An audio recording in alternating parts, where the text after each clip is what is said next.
What's up, good viber? How are you doing, fam? It's your girl Esther Joy coming at you with another video. On this channel, we like to talk about love, light, joy, and peace. Today, we're going to be talking a little bit about channeling, Rainbow Bridge, and the chakras, okay? I'm really excited to talk about this. I thought that it was the perfect time to just share, okay, a little bit, and I'm just excited. So let's get into it. Okay. So firstly, we know the chakras. I talk about the chakras a lot. I love the chakras. By the way, if you want to learn more about the chakras, and down in the description box, you can find a whole chakra course that me and my partner have created for anyone who is wanting to understand how to use the chakras in their everyday life. So that is down there. Now that that's out of the way, let's actually just talk about the chakras in terms of channeling. So each center of energy is a portal. It is a vortex for the energy to be perceived and sorted through.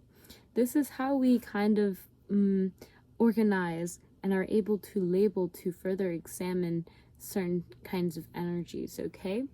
Now, when it comes to channeling, the chakras are also seen. We see the 7 embodied chakras are playing a really important role with our spine. Last week, I talked a little bit about sitting up straight and the importance that has on your channel.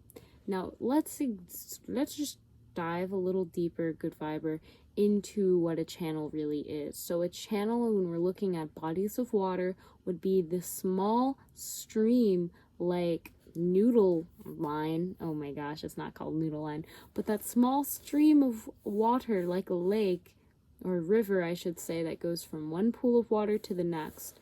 So we look at the chakras and we call those portals. You could say that an energy line or an energy cord that connects one to the next, okay? And with the chakras, each one is connected to each of the chakras. So it's not just like root just connected to sacral.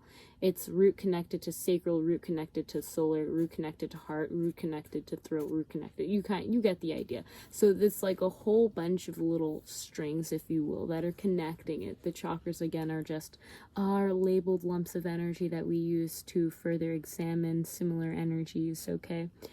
So with that being said, we can see these kind of small little channels, if you will, within our body that allow us to be with the energy and to flow, which is why it's so important to sit up straight.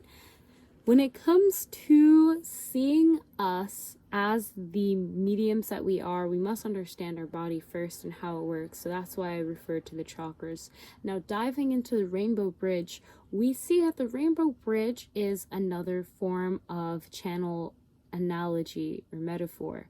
The Rainbow Bridge, we could look at each chakra being the different colors of the rainbow. When they are aligned with those strings or channels that are aligned within us, we are able to bridge above to below. So we are able to be bridges or conduits of the energy that we receive from, you could say, up above, our spirit guides, our higher selves, the creator, oneness, source consciousness. And we are able to anchor in that energy to this earth plane that we are in, to the physical, which is contributing to the 5D ascension. Pretty much what is important right now is for everyone to be aware how powerful their consciousness is. We are channeling a lot more than you may realize. We channel when we refer back to something that we saw on the TV. Okay, it's a little different than channeling. I'm not going to lie. But when you allow yourself to balance both sides of your energy, the giving energy and the taking away of energy, when you're able to balance and really align yourself with those energies that your higher self, your guides, oneness, source, the creator has really assigned you to connect to, you will be able to be a stronger bridge for the energy that you are channeling into this world, okay? There are a lot of different ways to channel. We talk a lot, and you probably hear a lot about channelers that speak, like Cryon, Abraham Hicks, Esther Hicks. Yeah, so there's a lot of Bashar, right? There's a lot of channelers that use mostly verbal communication where they're able to tap into you could say their guides or the energy that creator has assigned them to connect with, and they are able to work hand in hand with those conscious constructs and to answer questions or queries that people may have.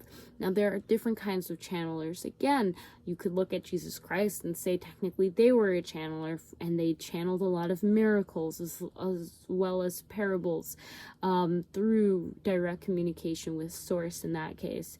And there's many different kinds of channeling. Again, miracles, you could channel miracles, you can channel actions, you can channel words, you can channel literally anything. Automatic writing is another one. There are many writers that channel most of their work. They might not realize they're channeling it, but they are getting a lot of these ideas maybe through automatic ways of just feeling connected and feeling very attuned and highly sensitive to the energy that is presenting itself to them. So we all have the ability to channel. It is not something that is good or bad. It is something you could say as understanding how to use the telephone that you were given, that maybe you thought it was too old to use, but now you're actually realizing it's one of the coolest telephones ever, and that is you, because you are a channel, my friend. We all are channels. We all have designated energy the creator has assigned us to connect with. With that being said, not everyone's soul mission involves them needing to channel, maybe consciously knowing why, okay? So keep that in your mind. But if you're watching this video, I have a feeling that, you know, possibly could definitely be for you. So what does that mean? How can we move forward with this channel process? Firstly, be aware of your chakras. When I say be aware of your chakras, I mean just be aware of the areas of your life that are affected when you channel, okay? This comes from security to safety to speaking out your voice to feeling like it's worth the time and attention to actually set the intention to channel. It comes from being aware of your energy and being able to pick up the energy that is being shared with you, being able to tap into that oneness source kind of creator consciousness, and being able to ask, hey creator, what energy is for my highest intention to channel through that I can bridge into this world to assist with, you could say, 5D new earth birth, or something like that. I mean, those are just words that came through as I channeled them through. So really allowing yourself to be aware and to meditate. Why should you meditate? Because at first you might have a lot of thoughts if you're not used to sitting alone with your thoughts. You might not know which thoughts are yours, which ones you've just heard, which ones you've just picked up on. So when you meditate, you'll be able to more understand how to observe your thoughts, so that you are just seeing, okay, there's that thought, they just come and go, and you'll be able to further identify and heighten your senses. So when you are channeling, when you do make contact with certain parts of consciousness that are usually subconscious, you'll be able to share and further understand the nature of the energy that you are connecting with.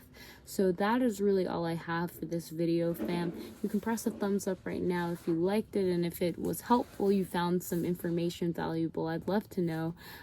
This was definitely kind of a spur of the moment. I feel like talking about channeling, so let's do it. Check out the chakra course down below, and also I will be having another course for anyone who's interested in channeling light language. And I'll also leave that down below. So yeah, fam, I'm looking forward to see you in the next video. Have an amazing rest of your day. Let me know if you've had any channeling experiences down below, and I will see you soon. Peace.